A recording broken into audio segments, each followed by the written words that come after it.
Hello guys, अभी प्रयागराज में है, कुंभ मेला में आए हैं। आप लोग को मैं बताना चाहता हूँ एक बात, आप लोग किसी के बहकावे में न जाएगा तो आपको यहाँ पे लूट दिया जाएगा।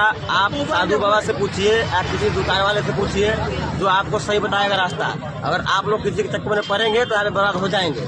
ठीक, आप लोग को ये रास्ता फोकस करिए, यहाँ से जाएगा डायरेक्ट घाट पे, कुंभ के जगह पे जाएगा, रास्ता क्लियर है। आप लोग अवेयर रहिए, हम आपसे यही कहना चाहते हैं हाथ जोड़ के। आप लोग साधु बाबा से पूछिए, दुकान वाले से पूछिए, बाकी किसी नहीं पूछना है, आपको क्लियर रास्ता मिल जाएगा।